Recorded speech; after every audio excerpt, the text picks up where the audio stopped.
The views, comments, and opinions of the following program do not necessarily reflect those of Morris Media Studios, MorrisMediaLive.com, or its affiliates. Listener discretion is advised.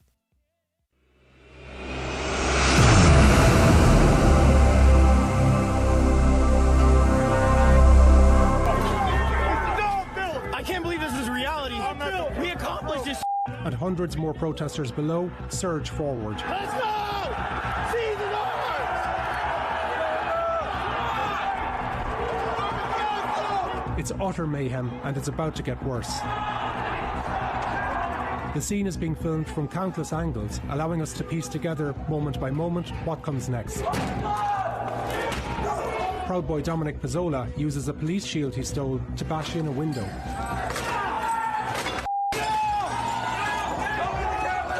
And at 2:13 p.m, the Capitol is breached. Michael Sparks, a Trump supporter from Kentucky, is the first person inside. A police officer seems unsure of what to do and backs off. Sparks is followed by Proud Boys and other far-right extremists, one carrying a Confederate flag, another armed with a baseball bat. When rioters break open the locked doors, hundreds more rush in. Coming at you all the way live. Welcome to Melanated Politics, y'all. I'm David Harper from PG County, Maryland. And from the east side of Compton, California, I am Eric Clark. Thank you guys so much for tuning in. We really appreciate that. Mr. Harper, with all things considered, my dear brother, how's everything?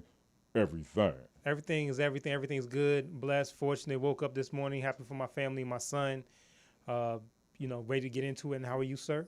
All is well. All right. You ready to dive into it? I'm ready to dive into it. That video right there, talk about it. Hopefully people wake up. I don't think people really understand how serious that event was, and the depths of where we are as a country. That's really it. And as far as also the history behind it. Well, it's trying to be swept under the rug. That's one of the reasons why we felt it necessary that we put that information back out there. It's a lot of sweeping, a lot of street sweeping. Check this out, though.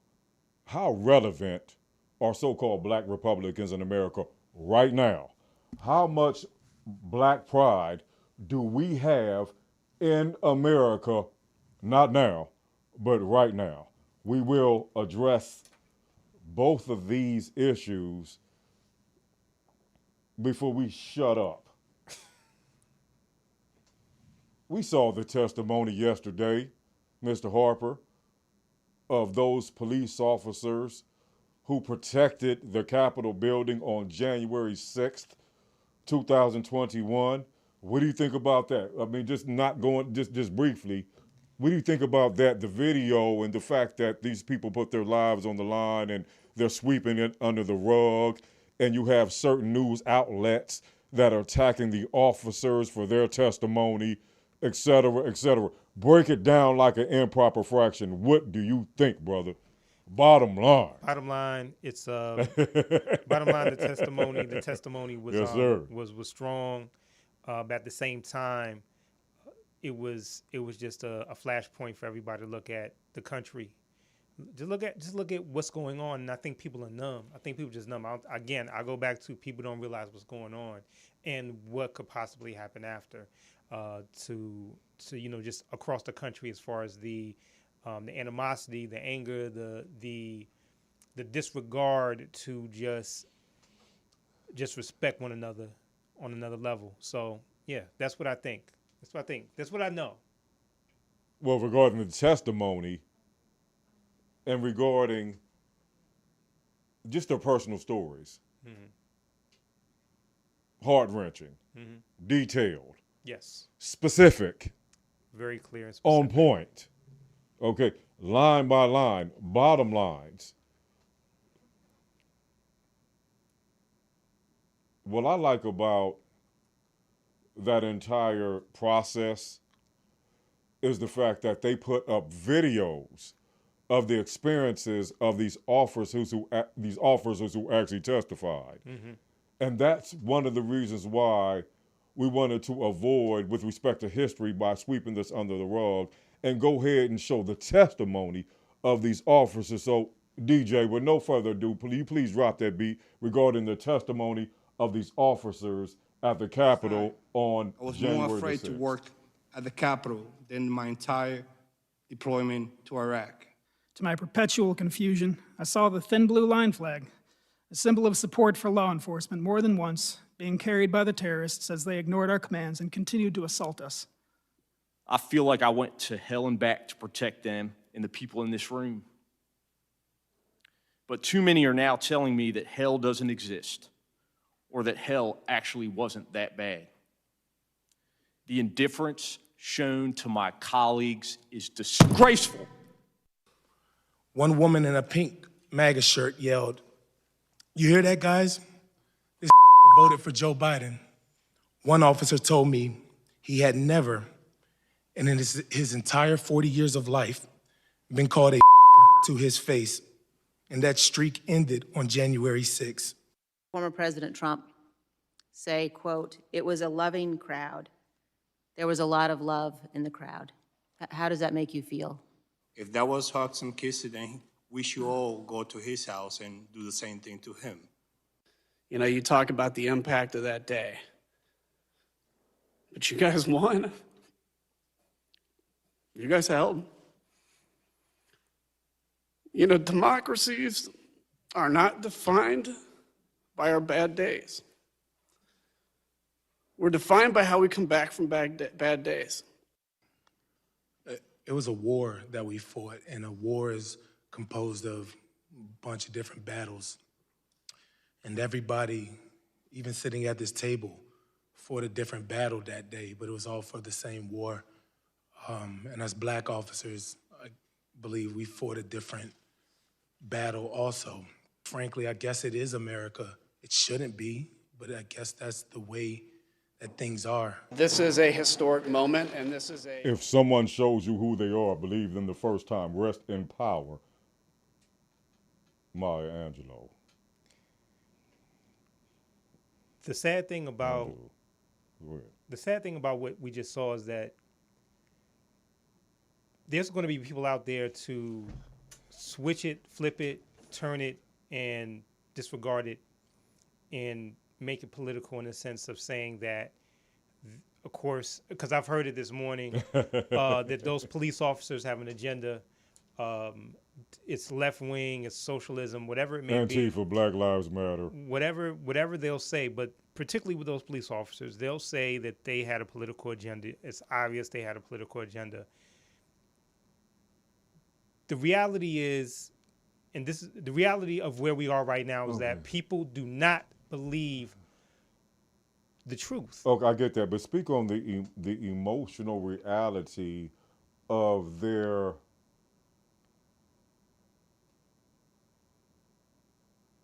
events that happened to them that were basically life or death during that event. Speak on what happened to them, Mr. Harper, and speak on the effectiveness of their testimony. Okay, let me to the basic American public. So speak on that, please. Let me go to the effectiveness first. Let me knock that down first. The effectiveness is really going to be for, honestly, a small percentage of the American public. If it was effective at all. No, I think it was effective at all, but it's only going to be for a small percentage of the American public who, let's break it down like this. It was 84, wait a minute, let me get this right. 81 million people, 82 million people voted for Joe Biden. 82 million people voted for Joe Biden. 74 to 75 million people voted for Trump. Facts.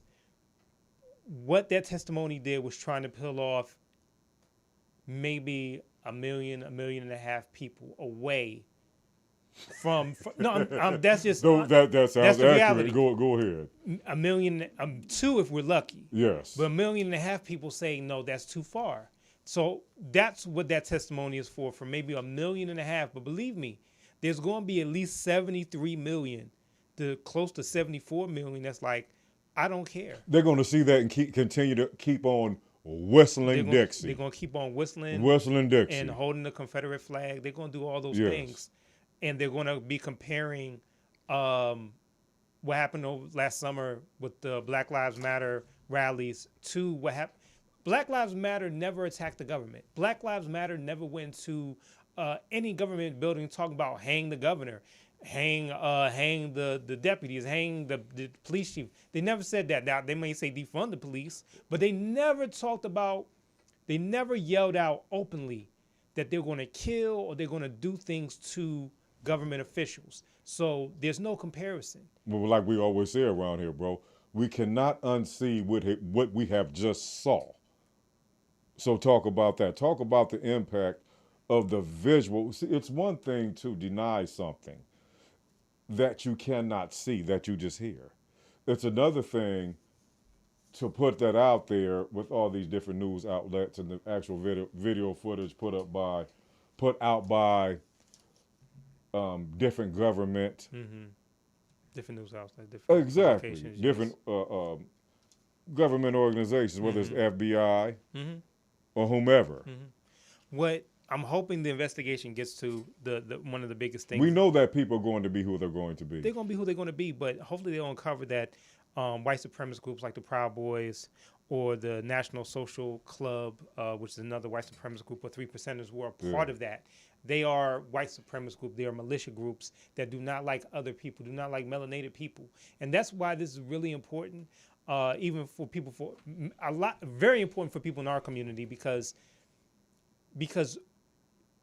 when you hear the opposing conversation, the opposing debate or talking points to that testimony, to all the testimony of all the officers, you're going to hear that they went through whatever they went through. And you know what's crazy, Mr. Harper? They weren't leaders, and they weren't leaders. They didn't have anybody leading them, and they're not prepared. No, whatever it may be. They're going to call them leftists. They're going to call them everything, and that's going to be dangerous for everybody. You know what's crazy, Mr. Harper?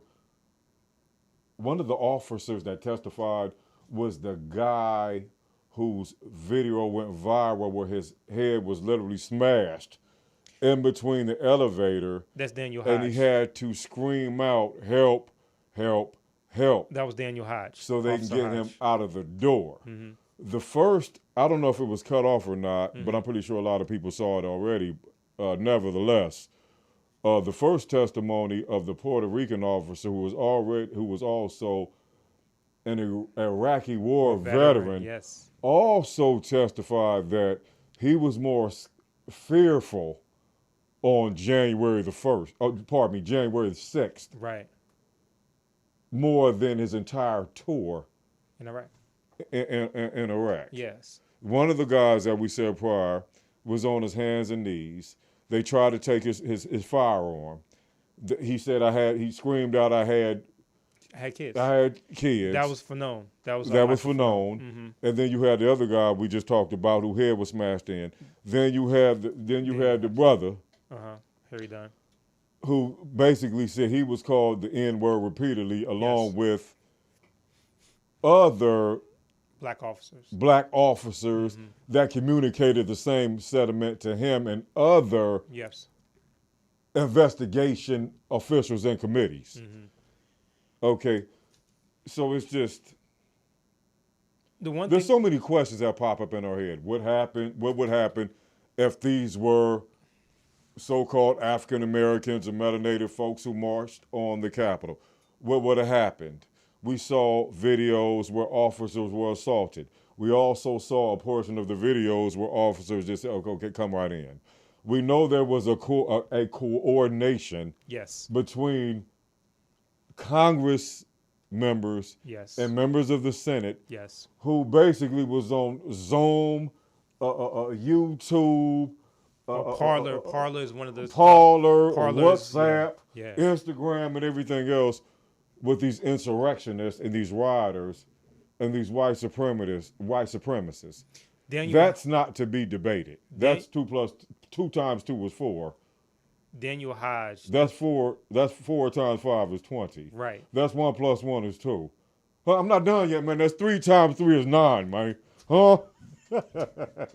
Daniel Hodge, the one that was trapped in the door.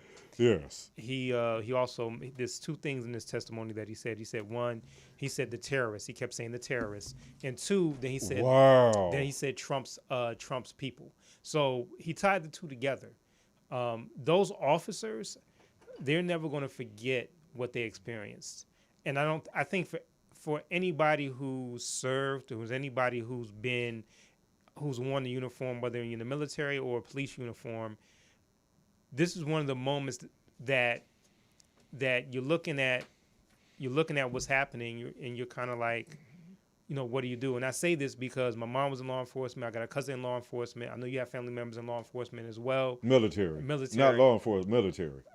Same here. I have family in the military as well. But when they showed that police officer that pepper spray or maced the first individual that went through the Capitol window, he said, the reporter was saying that he was unsure what to do because he's in shock. He was like, what the heck is going on? Like, he was in shock. Yeah. You can't imagine what happened. Again, I think people are just numb. I don't think people realize how big this is. I don't think they realize between the January 6th and also these local Congress people, like in was it Alabama, that said, do we have any house ends here in the room? I don't want to say unraveling, but there is a curtain being pulled on how America really feels and how America really is, that people for the longest time have said, no, it's only a portion of the country, only small pockets of people feel that way. Bad apples. Bad apples, whatever they want to say, bad apples, whatever. Isolated incidents. There's nothing isolated about January 6th. You can't isolate that. There's no such thing as isolation when it comes to that. And there's nothing isolated about Philando Castillo. No. There's nothing isolated about George Floyd or Breonna Taylor. No. Okay, or any of these brothers. But here's the thing that's deep. And sisters. I was watching C-SPAN today. I was going to send a video to the show today, to the incredible Morris Media Studios with the POTUS. I was going to send a video today on the C-SPAN conversation they were having about this. And there was a caller that called in. Yes. That talked about the white woman from San Diego. Yes. Who was shot and killed when she breached the Capitol. When she not just breached, she was inside and she was just feet away, or not even, she was not quite a yard, but she was close to where the congressmen and congresswomen were staying in the Rotunda, where they were. And so when she broke in, it's nothing to smile out, laugh at, but when she broke in, they didn't hesitate. They shot her. And so there was a caller that came in that said, why did they shoot her? Why did they shoot her? I mean, because she was unarmed. She went in and I'm like, this woman broke in. You don't question when a black woman or man is shot unarmed. People always, the main defense or the main comeback is the officer felt threatened. You don't know what they had. In this case, these people broke into a government building, smashed in the window, smashed through the doors, and was telling. And the thing is, for a lot of people who haven't seen some of the videos, where there was a group of police officers, because I've seen this several times. There was a group of security. They weren't even I wouldn't say they were Capital City Police. They were maybe, more like, I don't want to say mall cops, but they were the softer police that were inside. There was a layer. They looked real young too. Were they in cahoots? No, they weren't in cahoots. They looked really scared. They looked really scared. Because it was unexpected. Because it was unexpected, and they were young, and the mob that was there kept talking to him, talking about, get out the way. You don't want to see this. Get out the way. We don't want to hurt you. We want them. Get out the way. Just get out the way. And then all of a sudden, they looking at each other. It's like, okay, we're gonna get out the way. And so that's when they broke in. But you had the real deal. I think they were federal agents that was or Secret Service that was behind that door that shot that woman. But you saw a hand. It was crazy when you psychologically take your human body outside of your human body and place it in an era where the Klan will go to the jailhouse and tell the sheriff, us good whites need to get that boy up out of here, because we heard he done messed with old Sally. I said that to say that reminds me of a lynch mob, where you have people that are so focused and that have so much violence and so much evil in their spirits to where nothing will stop them from completing the task at hand. What we do know is this was a coordinated effort. Yes, it was. Through social media. Yes, it was. These are not good old white folk loving people that thought Obama was from Kenya and Joe Biden was not really the president. These are people that have been festering their animosity in the woods, taking target practice against the government with these groups and these militias for years. Why is it so surprising? Because they have not been attacked and they have not been considered a terrorist threat until recently. Now, of course, you have the Biden administration or the Obama administration that may throw out a kibble and bit and make everyone happy. They're terrorists. One of the biggest threats in America is white extremist terrorist / terrorism. The reason why those testimonies were so significant is because they called those people who they were by definition terrorists. Ladies and gentlemen, if you saw that video, go back and play the show again. Close your eyes. Imagine those good old Christian folk being Muslims with hijabs, or melanated folk, indigenous Native American folk, Latino folk. Close your eyes and imagine it's them, and then open your eyes up after 30 seconds through the video and ask yourself would the reaction have been the same. Now, we can go off how we feel, but we can go back to 2 times 2 equals 4. Some people dispute that. Some people would dispute 2 times 2 equals. Why is this important? Is because if you do not regurgitate the facts of history in a system like America, it will be forgotten. Like Elaine, Arkansas, like Rosewood, Florida, like Wilmington, North Carolina, okay?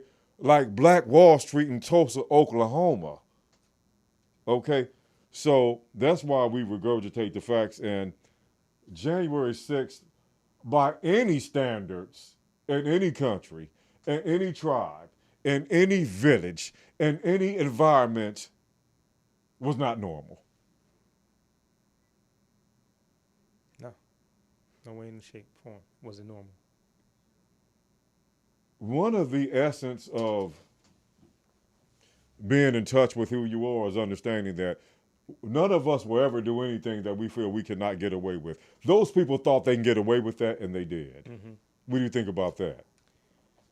What do you think about the arrogance and the entitlement of these individuals that said, you know what? This is a stop the steal movement. Trump gave his speech.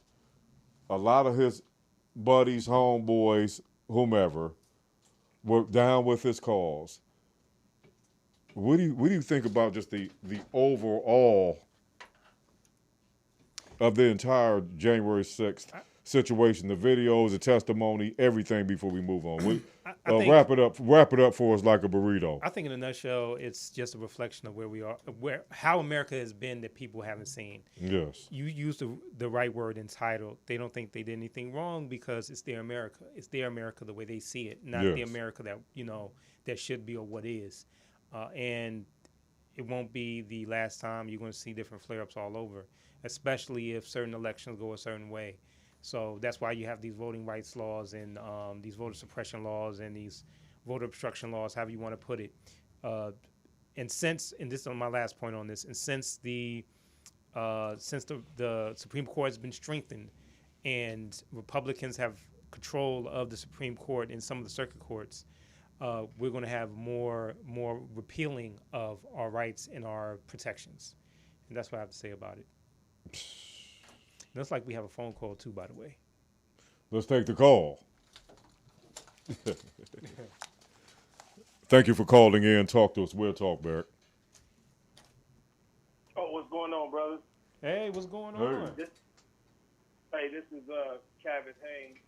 I wanted to ask y'all two questions. I saw some on YouTube yesterday about this topic. Mm-hmm. They asked, so I guess they kind of posed the question is, so are we supporting the government and the police now? Because we're on the, you know what I mean? Right. And I know I've listened to you guys before, and I know you guys have been on the other side with where the police is concerned. Mm-hmm. And I really thought that was a good point. It had to make me stop and think. I just kind of wanted to ask y'all, just throw that question out there. I know it's kind of provocative, but to see what y'all thought about that, if you had any. Well, definitely. Well, first of all, thanks for calling. Second is that Very good question. Very good question. Man, Second, it's not. Thank you, brother. It's not. And thank you for checking us out. To me, it's not that provocative. I think it's an objective, honest question.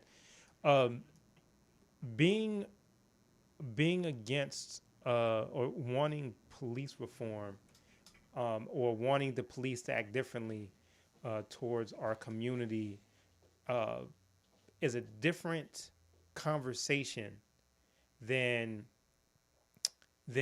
what's happening here with the capital city police and the DC police when it comes to like what Eric said, a lynch mob or insurrection. Absolutely. And people love to conflate the two, almost like comparing football and basketball. You know what I mean? They're both of them are sports, but they're two different sports. In this case, the wanting police reform or wanting accountability for police goes to the history of oppression, violence that's been put upon Black people from day one, and America living up to the ideals, and the Black community having the same protections and rights as it's supposed to be in the Constitution, which originally was never supposed for us to have our rights in the Constitution. That's the conversation when it comes to police reform, and when we talk about police reform and where police reform has worked and where it hasn't, like in the state of New Jersey and so on and so forth. But the capital city riots, and let me rewind real quick to the premise of your question. Black folks have always supported the police. We've been against bad cops, racist cops, or we've always supported police officers. We've always, we've always had issues with bad police and the law enforcement not doing anything against it. In this case, you're looking at DC Capitol Police that were attacked and not getting supported. And it goes to my point that me and Eric talked about earlier about there's never been a Black Lives Matter rally or any protest rally where we talked about hanging a politician. We never talked about killing politicians. There was never any conversations. It was always about maybe as far as defund the police, but there was nothing like, hey, look, we're going to take the governor of Wisconsin and just drag him, or hey, we're going to take the lieutenant governor of Minnesota and do this, or hey, we're going to take. There was never no talk about that, any talk about that. So hey, my brother, Well, let me get right back at you and peel the scab off with no cut, no chaser. You understand me? Number one, your question, because of what the video showed, because of the hearings, because of the sentiment of America, Republican, Democrat, Independent, or the so-called African American community. No, we do not. We're not going to throw a party, brother, or have a seance for the U.S. because of the responsibility that has been taken and what they're doing now. Because understand something, we are on stolen land. Okay, we're on stolen land that was established by the melanated people known as the Olmecs. Okay, so let's get that out of the way. As far as the cops and the police, okay, we're talking about the slave patrollers. Okay, we get that. All right. The only reason why two things can be right at the same time.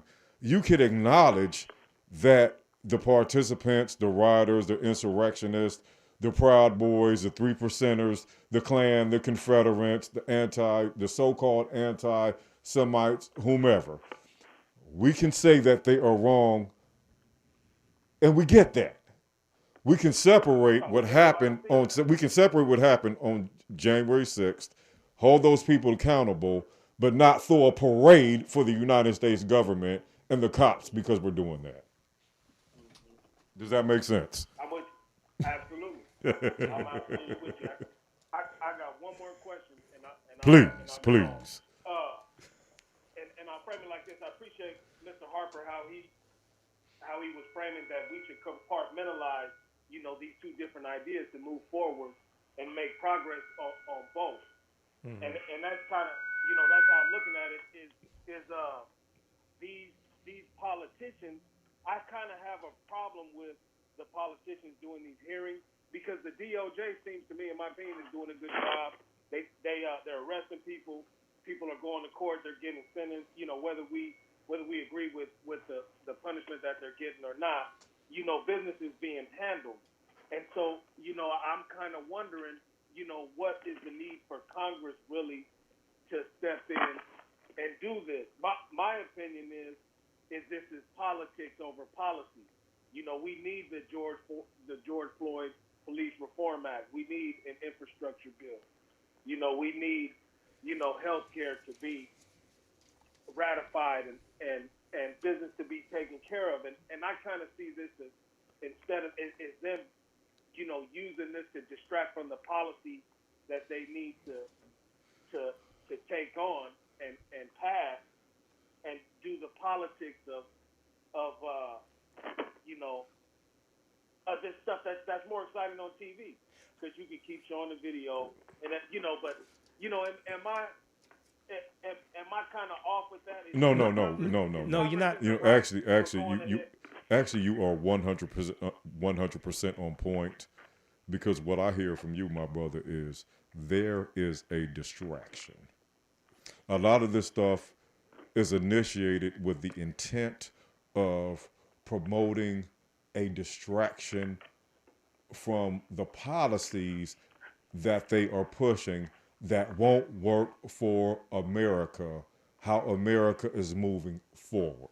And this is probably where I push back a little bit. This is where me and Eric probably disagree. I think to your question, yes, it's politics, but this type of politics can push policy.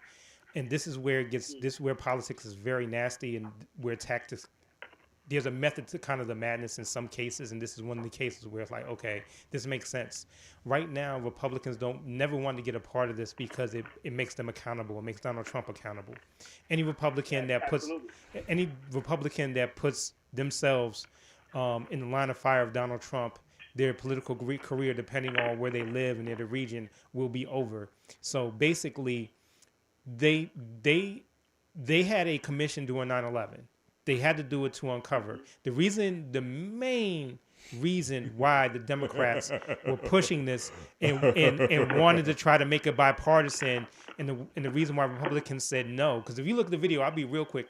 Look at the video of the Republicans and their posture and what they said right after the day after the riots, the Capital City riots. They condemned it. They condemned it, and look at their posture as soon as the commission. And see what happened. See what happened. See what happened. But the reason why they're doing this is because, one, they want this in the public eye. Two, they know that Republicans aren't going to vote for it. Three, they know that the only way they're going to get anything done, like you mentioned, healthcare. 2022 elections 2022 elections are coming up. Midterms. If they need to break the filibuster, they want to set it up visually, media-wise, and narrative-wise to make sure they have the public behind them. That's why they're doing this. Yes, it's politics to push policy, but it's not to distract. They want people to be focused. So when the election time comes, they can try to make their move and say, "See, the Republicans don't want to know the truth, have more testimony. They don't want to be accountable." My brother, this is fun. Do you have any more questions? Perhaps this is fun, bro. No, that was that was it, and I appreciate you guys letting me come on. Thank you for calling. Hang up and listen. Thank you for calling. Thank you. Yes, sir. Yes, indeed. Peace, my brother. Peace. That's some great questions. But yeah, I think this is going to be ongoing for a long time, going into the midterm elections, and we're going to see more is going to come out, and there's going to be probably some subpoenas because there's some Republicans that won't come in to testify. I would love to talk about some of the things that brother just said, some of the points he just made about January 6th, about the insurrections, about the riots, about the participants, about their intent, about sweeping it up under the rug, about keeping it relevant, about how that affects America, melanated communities, et cetera, et cetera. He made some very, very relevant points. And regarding relevancy, how relevant are these so-called black Republicans in America right now? That snake in the grass. Larry Elder he's running. He's running in for California. Governor of California, the recall, yeah. You still have a lot of these so-called black conservative Republicans who are putting out their information, who are passionate, who are Trump supporters, Mitch McConnell supporters, the minority speaker in the House supporters, et cetera, et cetera. But when you listen to these people and you take your emotions out of it, they're nothing but literally ventriloquist for the Confederate Army of General Custer. That's pretty. So you can run around here and line up everybody and spit in everyone's face and say it's raining in the desert, knock it off. These so-called black Republicans, conservatives, do whatever you want. This is America. It's called free will. But accept the consequences and the vitriol that comes along with yes 'em, no 'em, can't beat 'em, join 'em, boss. For the record, I'm not a Democrat, I'm not a Republican. If I was to choose something, I would say independent. Nevertheless, I believe that us melanated folk in America, we need to have our own political party and with a different political system. But right now, let's hold hands, stick together, not judge each other, and take a look at how relevant these so-called black conservative Republicans are. So let's go ahead and since we out here partying, let's have the DJ drop the beat. The Republican Party is and should be the only home for black voters. Yes, sir. Now, people think that black voters are a monolith. We're not a monolith. What? No, we're not. In fact, black Republicans alone are an extremely diverse group of people. Now, to speak more on diversity, I present tonight's speaker, Mr. Douglas Jackson.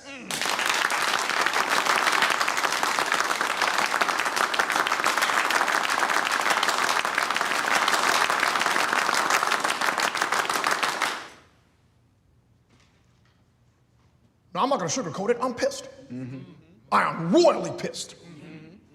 The liberal media thinks that republicanism is not for black people.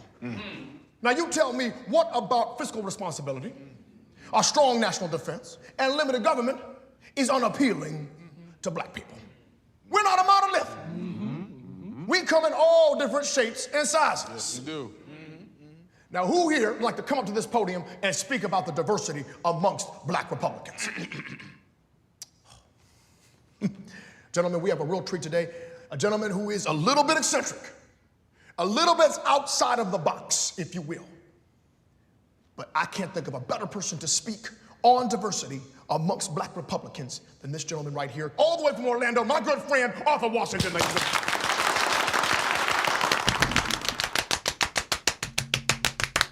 If you don't knock it off. Oh man! Shout out to Malcolm Jamal Warner for that skit for being a guest. Shout out. A guest on Key and Peele. You know. You mentioned Larry Elder, but there is. I'm not name dropping, but I done. You met Larry? No, Malcolm Jamal Warner. Oh, you met Malcolm Jamal Warner? Okay, Yes, right. yes, I was like, I thought you met Larry Elder. I was like, oh. No, Malcolm Jamal Warner. I mean, if you met Larry, you know, I'm not going to judge you. You're still my boy. You're still my big brother. But, you know, Malcolm Jamal Warner is cooler. There's a senator, a candidate for Senate, a brother named Kelvin King going against Raphael Warnock in Georgia. You had Joe Collins, who went against Maxine Waters twice. He still stayed in the 70s. The second time he got closer, he lost. Maxine got 71%. He ended up getting 28. Yeah. So, there's John James, who was running for Senate in Michigan. I get that. So they're... And that's cool. But the cool thing about it, for those that are not familiar with those names and the statistics and et cetera, these are the same old ventriloquists for the majority community talking points that are regurgitated on Fox News and on far-right media sources over and over and over again. We say it all the time around these parts, y'all. The mentality is, if you can't beat them, join them, boss. You know what? And that those are the talking points. When our show goes off, look up Negroes on Fox News. You'll hear the same. Go ahead. Let me ask you a question before I start talking. Why do you feel they feel compelled to, go this I have the direction? answer to that question. And I've been waiting to explain this for a long time. Let's go. Thank you for the microphone, my sister. And we live in a society where we are dominated. The majority, in any society, any civilization, you have people that run stuff. You have the kings, the queens, you have the upper class, and you have the peasants. Some civilizations, you have the middle class. We had a middle class in America with the auto industry and where you're from on the East Coast. On the East Coast, yeah. Ohio, et cetera, et cetera. That's cut out now. Mm-hmm. Okay. You have the haves and the have-nots. Mm-hmm. In any society where you have indigenous people and someone comes and takes over, after we gave these people the rights and the wisdom of gunpowder, okay, and they start taking over through terrorism and evil, wicked deeds and betraying the trust of those who don't have it in their hearts initially. If you're not a carjacker, you never think someone will carjack you. If you don't steal people's land, you'll never think someone will steal your land. So you come with open arms. Mm-hmm. Okay, so now let's fast forward. The land has been taken. The lies have been told. The treaties have been broken. In what they call the West. Canada, UK, United States. Okay? Now, in this new industrialized society / civilization, the border system is gone. It's about cash, which used to be backed up by gold. Now it's not backed up by gold. Okay? At least not penny for penny, dollar for dollar. Well, I said all that to say this. I didn't mean to be long-winded. Here's the bottom line. It's okay, though. When you live in a society that you are, in numbers, the minority, the weak ones out of your group are gonna join the majority with the, oh, can't beat them, join them, boss. Oh, it's not that bad. Like, that's the reason why we showed Malcolm, right? What the house Negro say when the field Negro say it's time. Hey, you know what? Let's escape. What you talking about escaping? We got it good around here. What we talking about running off? We got it real good around here. You talking about running off? I get fed well. No. There has to be something better. If we follow the drinking gourd, if we follow the North Star, it has to be. So these black Republicans are equivalent to a house Negro on the plantation. And I say that because of the words that come out of their mouth. Systematic racism doesn't exist.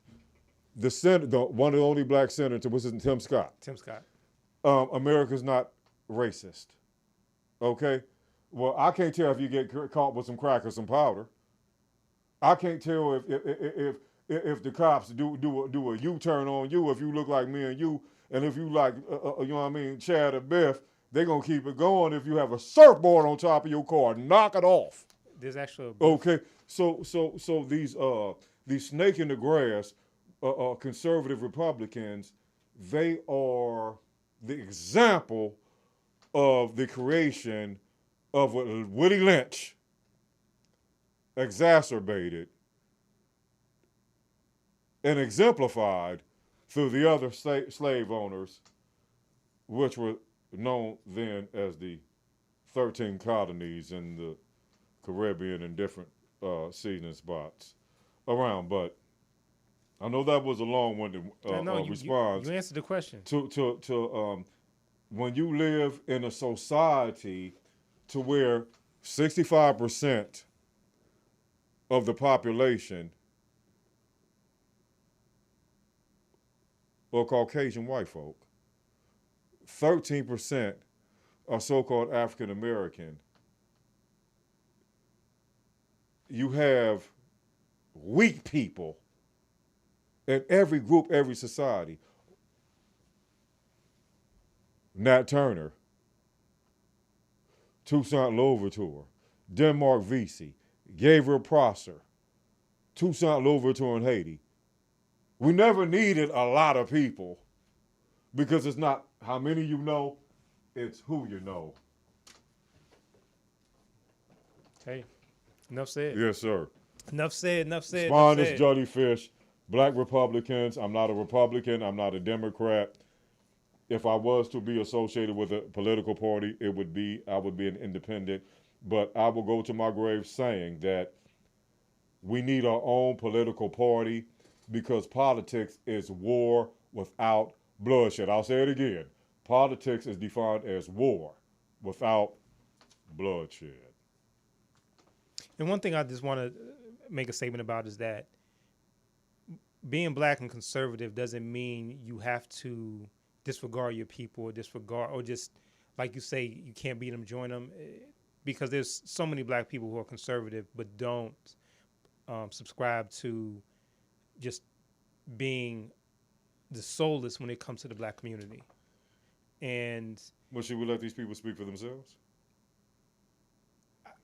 This is what I feel like. Go ahead. I feel like it's a different level when you support a Donald Trump who, in a debate, told the Proud Boys to stand back and stand by, than it is to, let's say, want smaller government or in your Christian beliefs believe marriage between a man and a woman. That level of conservatism and being black, to me, is different than voting for a white supremacist. I think when you vote for a white supremacist, that's a whole different level. These black Republicans, so-called black Republicans, are against the critical race theory. Okay, right. They are for they're against the fight against the steal. They believe that the Capitol riots were hoax. These black Republicans believe that Antifa and Black Lives Matter. I mean, come on, man. They regurgitate the same things over and over and over again. And they're what they're considered the good black people. And they give cover for really overt racists to say, no, those are the black people I don't like. I hate them. Oh, I like these good black people. That's why I'm not racist. You know, that's why they say I'm not racist. There's the good black people and the bad black people. Study when we continue to all the name dropping we do with your Nate Turners and your Denmark Vesey's and all these other brothers and all these authors that we've been fortunate enough to be studying all these years with your Ivan Van Sertima's and your all these good Dr. Ben, Dr. John Henry Clark, and all these good brothers. One of my favorites, Dr. Sheikh Anna Diop, who talks about these type of things. Man, I'm so addicted. We're so addicted to knowledge and wisdom and information, and most of the movements that we've had that were freedom movements were thwarted and they failed because it was always a Negro that talked too much. Even we saw that movie, Birth of a Nation, which, books are always better than movies. Insurrection of Nat Turner, basically. So let's go ahead, and we're going to go ahead and request that our DJ drop that beat on the straight up so-called black Trump supporting Republican conservatives, and we'll talk about it after the video. Black lives have never, ever, ever mattered to the Democrat Party. Black votes always have. The Democrat Party have established a house of token niggers. Token niggers. Democrat Party, they want us to permanently be in a state of fear. Racism, white racist Republicans. They just put a black person in the White House for 8 years. They didn't do anything for us. Here we go. Are we such punks that we are so scared to try something different? The Democrats are very nervous. They do nothing for you, and that was supposed to be automatic. Not anymore. USA! USA! USA! USA! I'm curious, is this really about the politics? How do we know this is real? It's legit. You guys have a beautiful home and a lot of family photos. Yes. A lot of people said that my family was brainwashing me, and that really bothered me. I've had people that have known me for 7 to 10 years that have texted me and told me that I have a mental illness. You ready? Moving out. For my sister at one time to say that you're a traitor. A traitor to who? A traitor to my race. How do y'all feel about black conservatives? Y'all house Negroes. Y'all just trying to please this white man. These are lost, disturbed, self-loathing people. Notice that all of those youngsters had caps on. So I think some people assume this is a play for votes. Well, I haven't changed, and I'm not gonna change. Voting for Trump is not about being a Republican. Make America great again is for us too. What does it make you feel like when you wear it? It makes me feel like a proud American. You have to defend why you voted for Trump. Hillary Clinton. Yeah. So listen, this is what I'm going to say for those Trump supporters that that just went hard for Donald Trump. You voted for a man that asked for the birth certificate of the previous president. Wow. So I'm going to leave it at that. But yet he's not racist, and yet Republican Party. Okay, I'm done. That's all I got to say. It's hypocritical. He just said that we had a black president in there for 8 years. Yes, he was in there for 8 years. He was constantly pushed on his race, subtly, overtly. And the guy you voted for asked for his birth certificate. Saying he wasn't from this country. So, yeah, I'm done. That's it. That's my last. And his wife. And his wife. Ooh, she couldn't plant a vegetable garden. Yeah. So, yeah. Okay, so yeah, we gotta wash this off, man. I mean, because this is a deeper conversation. I don't mean to be acting like this, but it's like that bothered me. Yes, I'm sir. sorry, that bothered me. Hey, it's all good, bro. That bothered me. That Yes, bothered sir. me. That Yes, bothered sir. me. That bothered me. Yes, sir. Okay. The one thing we always talk about is black unity, and you know when we talk about black unity, and this is it's so wild watching that footage of the black Trump supporters and trying to get black unity, and you and I talk all the time. We're from different coasts. We grew up differently, but we grew up the same. I'm from Compton. And I'm from PG County, Maryland. I'm from that DC area. I'm from that land of Chuck Brown, Rare Essence, Trouble Funk. Yes. Lil Benny and the Masters. Yes, sir. You know, I grew up in that area, that region. But Yes, we sir. talk about black unity, and this is it right I'm here. from the land of D.O. Hughley and, you know, brothers like conscious brothers like that. Yes, sir. Shout out. Yes, sir.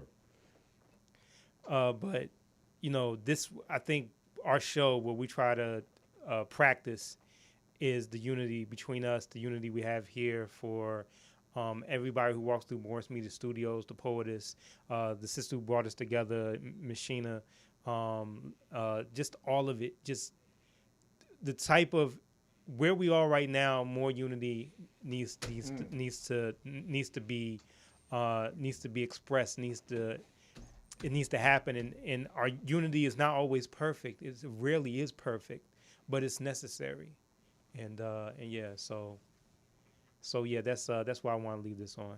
All we really have is us. Yes, indeed. That's why we always say, if not us, who? Right. If not now, when? Our tongue is our gun, and our wisdom will always be our ammunition. Shout out to those who have supported melanated politics since day one. Melanin, the essence of color, life, politics, war without bloodshed, my brothers and my sisters. At what level does black unity and respect and cooperation and excellence exist in America? It does. Forget about the stereotypes. We are together. We will remain together. We will cease judging each other. If you don't have nothing to say good about your folks, don't say anything bad at all. And that's the bottom line. So we're going to leave you with El Haj Malik El Shabazz, better known as Malcolm X, talking about black unity and what we need to do. And with that in mind, peace, we're out. Let's check out Malcolm, y'all. I think you'll find, sir, that there will come a time when black people wake up and become intellectually independent enough to think for themselves, as other humans are intellectually independent enough to think for themselves. Then the black man will think like a black man, and he will feel for other black people. And this new thinking and feeling will cause black people to stick together. And then at that point, you'll have a situation where when you attack one black man, you are attacking all black men. And this type of black thinking will cause all black people to stick together. And this type of thinking also will bring an end to the brutality inflicted upon black people by white people. And it is the only thing that will bring an end to it. No federal court, state court, or city court will bring an end to it. It's something that the black man has to bring an end to himself.